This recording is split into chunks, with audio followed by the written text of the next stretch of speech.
All right, so here's my ID and my 3 note cards.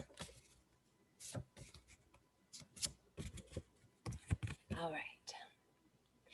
So I'm going to go ahead and start off by putting all of you guys into a hypothetical situation.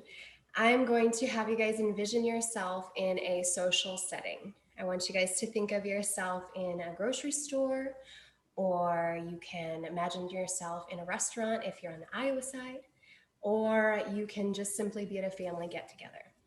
Although you're surrounded by individuals physically, they're not all mentally there. They're distracted. And one of those distractions can be media and the use of technology. I think that as media is becoming a lot more prevalent within our lives, that it's very important that for the younger generation and the young developing minds of our communities, that we attempt to maintain a healthy balance between what they can and how much time they're actually exposed to. So I find this relevant for parents or for people that are caregivers for other young children within their lives, or even if you're just a member of society that notices that this could potentially be a problem for the growth of our future community and normalizing things that shouldn't be so prominent when there could be other positive benefits from other things. My credibility, even though I don't have a childcare degree, would probably be because I'm a stay-at-home mom and it's been that way for 2 years. So I've been able to notice the progression of my son's development on a daily basis, which is very constant. And so I can notice what he has learned and how quick he picks it up, and just that he's able to understand concepts.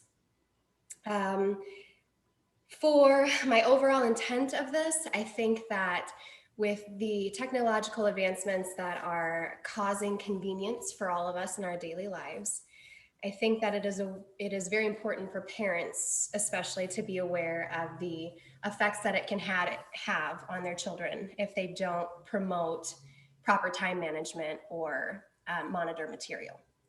So for my very first main point, this was from the Canadian Pediatric Society in 2017, in an article for Screen Time and the Young.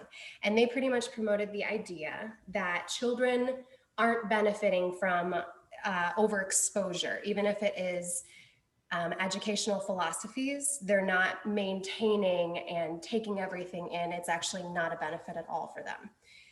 Along with the creation of a dependence at a very young age, it's unnecessary. And the overstimulation that technology and other media devices promote, it's just too much for their little developing minds. Next is the imitation stage, which would be a part of cognitive development within our progression of life mentally.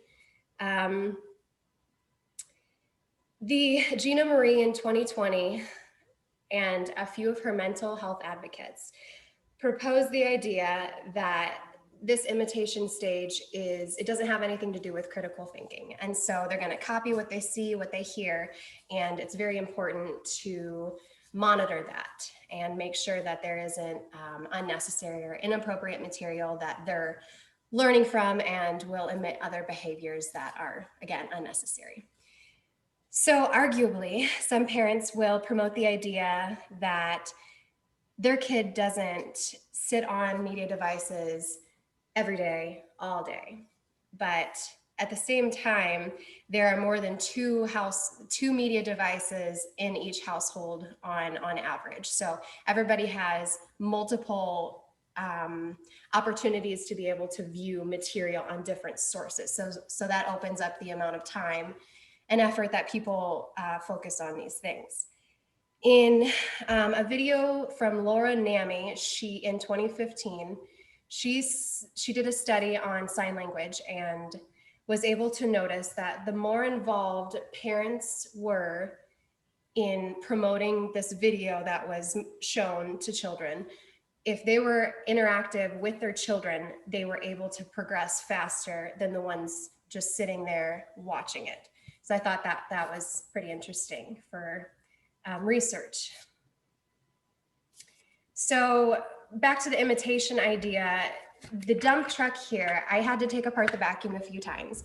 And so my son thought it was a very interesting thing to do. So we got him a toy that he's able to take apart. And so that works on his fine motor skills. Again, with the imitation, he's trying to copy everything that he sees around him. So I thought that that was helpful for his coordination skills. And finally, the most important would be a book from Monta Bryant that was published in 2004. And this is a sign language book. I spent a lot of time when my son was very young, there's a lot of tabs in here, teaching him sign language just to have a sort of communication that we could both follow with each other.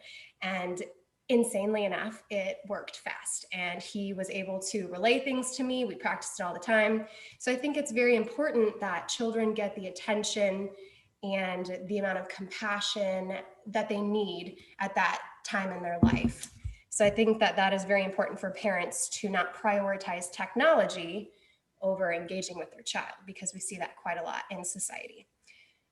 In all, with media devices becoming a lot more prevalent and our accessibility to all of these media mainstreams, it's very important that we remain aware of the effects that it can have on sensitive times of development, on the sensitive times of development that children are undergoing. I think that next time you notice in society a kid with his face or her face to a screen of some sort and notice that there's no involvement or interaction with anything else, that you can kind of put forth your own personal effort and think about how you can individually fix this problem in surrounding you. I know it's an entire big problem in society, but to just do a little bit of individual effort, it definitely can make a difference. So thank you guys for watching, and I hope that you will look at technology a little bit different now.